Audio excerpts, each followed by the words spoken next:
Warning, the video you're about to watch contains mathematics at the level of college algebra and trigonometry. All material has an assumed prerequisite of both Algebra 1, which is elementary algebra, and Algebra 2, which is intermediate algebra. While some prerequisite topics are reviewed briefly, a more thorough review of these entrance topics can be found by searching the web. It's the system of equations. We must deal with them all at once. Always looking for solutions. Positive outlook overcome. Hello, my name is Roy Simpson, professor of mathematics at Cosumnes River College in Sacramento, California. This video is actually kind of a hodgepodge video for those who are in pre-calculus or possibly college algebra who are in a section which is kind of usually this would sneak into a section that would be like graphs of functions or something like that. But I find that this material you run into enough in calculus that it's good to kind of separate it and talk about it in a single video. So all of these skills that I'm going to cover in this video, which are not that many, are going to be used quite a bit in calculus, at least in the opening scenes of a calculus course. So let's go ahead and go through each of them. I've given you a function here and I say graph this function by hand without using technology. And somebody would look at this and say, how can I graph this by hand without using technology? Your ability to graph this function stems from the fact that you know the definition of an absolute value. Recall, the absolute value definition goes as follows. The absolute value of x minus 5, which is just what I would call a picture for now, will split into one of two cases. If that x minus 5 was already not negative, there's no need to have those absolute value signs on it. We could totally just erase them. We can go through and say, oh, these are not needed. So that's what's going to happen with the absolute value function. If its argument is already positive or non-negative at least, then you know that you can rip off the absolute value signs. If, on the other hand, the argument of the absolute value is definitely negative, that absolute value function is going to force it to be positive by taking the opposite of it. And this is why the definition of the absolute value is so important to know like this before you enter into a calculus course, because it's rare that your calculus instructor is going to spend any time talking about this. They just assume you know this. The other thing I need to mention here is these two inequalities at the back end that define the domain or the x values over which these conditions are met can be solved for x. For example, this first linear inequality, if you add 5 to both sides, you get that x must be greater than or equal to positive 5. And the second linear inequality, if you add 5 to both sides, you'll find out that x has to be strictly less than, again, 5. So to summarize, if x is greater than or equal to 5, that absolute value function is going to look like y equals x minus 5. If, on the other hand, x is strictly less than 5, then that absolute value function is going to look like the opposite of x minus 5. So let's take a look at this using a graph. So note, I've just drawn out the x and y axes here. And what I'm going to do is mark x equals 5 on here. So let's just pretend as though this is x equals 5. Because remember, our conditions for graphing are centered around x equals 5. If x is greater than or equal to 5, our function, our absolute value, which is the numerator of this function, is going to be x minus 5. Well, actually, that's a good thing to mention right now. If x is greater than or equal to 5, then, well, our function is absolute value of x minus 5 over x minus 5. Let me write the over x minus 5 part. But what does the absolute value do? Well, x being greater than or equal to 5 means that the absolute value will turn into x minus 5. So let's go ahead and replace the absolute value with x minus 5, and you can see that these two cancel beautifully. And this becomes the number 1. There's a little caveat on this, and that is because there is a domain issue from the original function. Note in the original function what one x value you cannot ever plug in, no matter what. That would be 5. If you took a look at this function and realized you have a possible division by 0, yes, you have a division by 0 at x equals 5. So 5 cannot be in the domain of the function. So if I go back here, I can modify this a little bit and say, if x is strictly greater than 5, then f of x is equal to 1. At x equals 5, our function just doesn't exist. That's something you have to watch out for. It does occur in calculus. The other case, if x is less than 5, then our function is equal to something over x minus 5. Again, that something is the numerator of this, and that numerator is the absolute value of x minus 5, which we know the absolute value of x minus 5, if x is strictly less than 5, is going to turn into the opposite of x minus 5. So I'll replace that numerator with the opposite of x minus 5. And again, something beautiful happens. These x minus 5s cancel. You get -1 over +1, which is going to be -1. So you can see our function is actually either 1 or -1. It's 1 if x is strictly greater than 5, and it's -1 if x is less than 5. So I'll graph this out. Let's pretend as though this is a height of 1 and this is a height of -1. The way I've graphed that is that the function is at a height of 1, let me mark that here, for x greater than 5, and the function is at a height of -1 for x being less than 5, and the function just doesn't exist at 5 itself. That is a graph of that function. Notice I didn't build a table of values or anything like that. I literally just used the definition of the absolute value. Even though I said in the instructions that building a table of values might be necessary, it's actually not necessary. Let's see what else we can do. This type of question is actually incredibly popular in Calc 2. It's actually not a terribly difficult question, and you should kind of know how to do this already, but it's good to review here. Find the function whose graph is the top half of a circle centered at the origin having radius 3. I'm going to quickly sketch that out. So there's the top half of the circle, and I'm just going to say that it has radius 3, and it's centered at the origin. Now you should know from your intermediate algebra that the equation of a circle centered at the origin is always just x squared plus y squared is equal to radius squared. In this case, the radius is 3, so that's going to be equaling 3 squared or 9.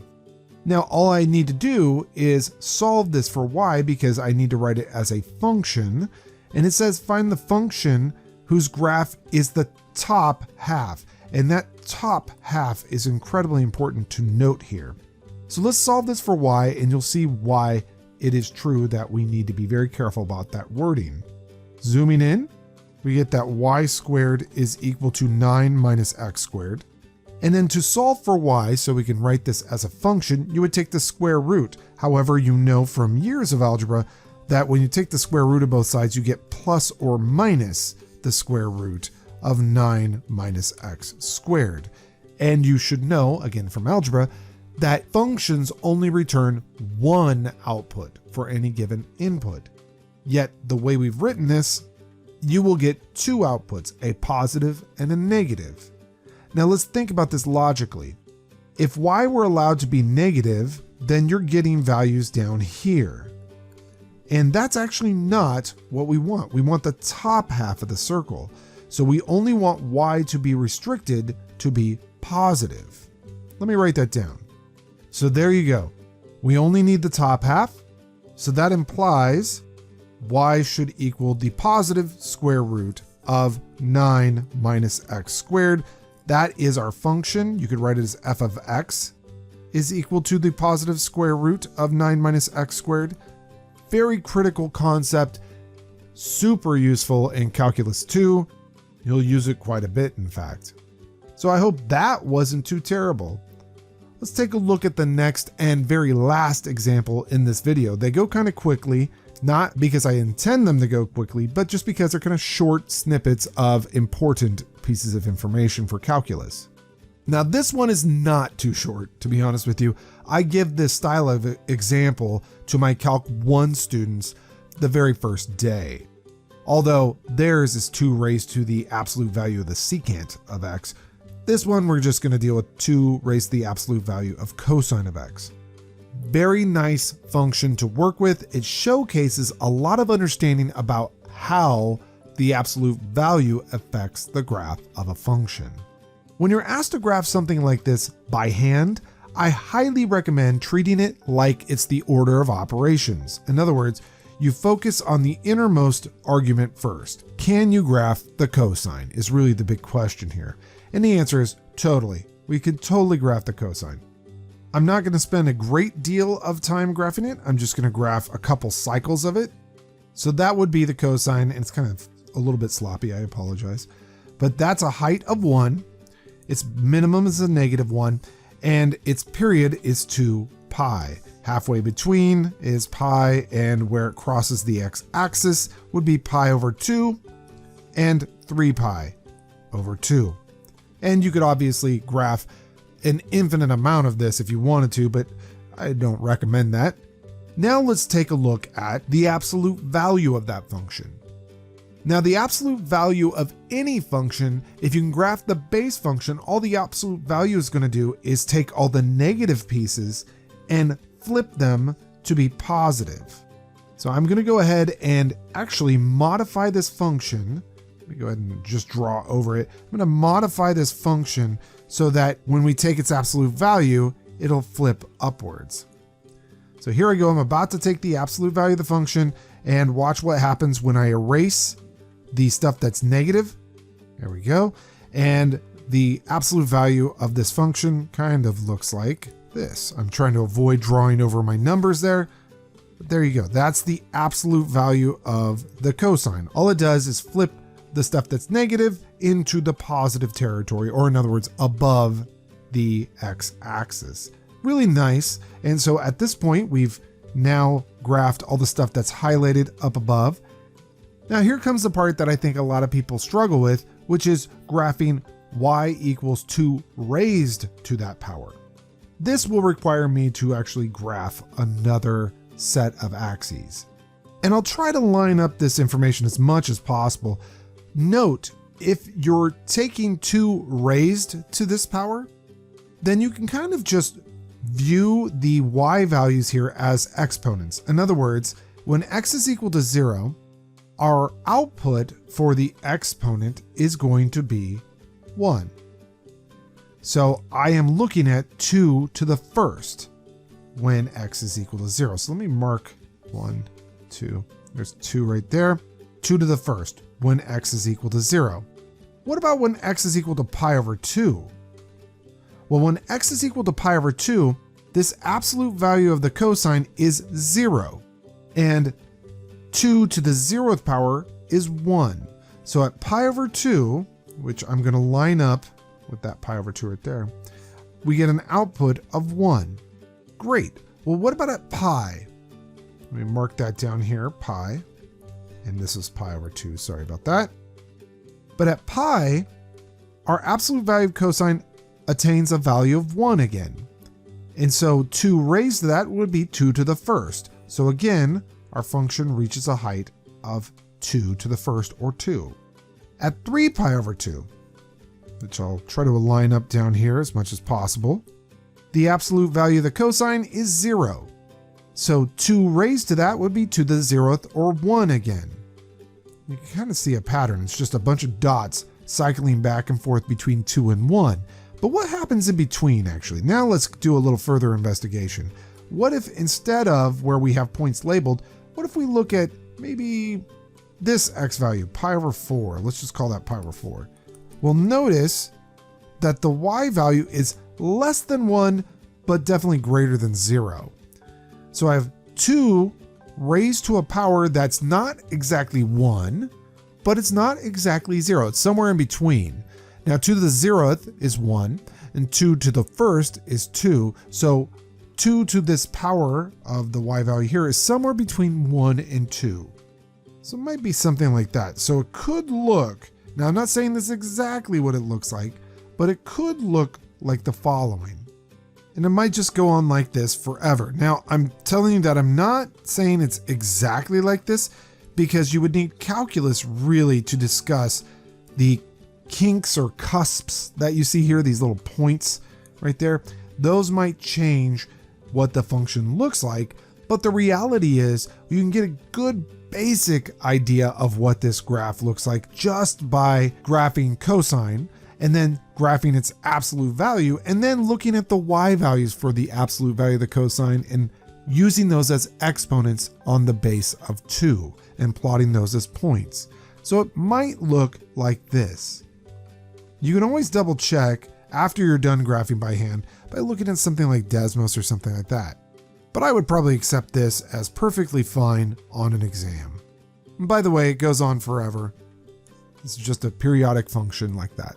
All right, so that's really all I wanted to talk about in the advanced graphing for calculus, because you do see these types of problems in calculus along with graphing, logarithms, and everything else. You do have to know all the stuff you were taught in pre-calculus when you enter into calculus. It just turns out these problems that I've done in this video, they don't really fit into any specific section very well. So it's nice to talk about them here like this. It's the system of equations. We must deal with them all at once. Always looking for solutions. Positive outlook overcomes obstacles getting in our way. Cause affects more than we can sometimes see. Things for what they are and work together until you feel at peace. Says, listen close. Don't talk too much that isn't cold. Sure, you may really hurt inside. It doesn't justify you to speak too loud and cry.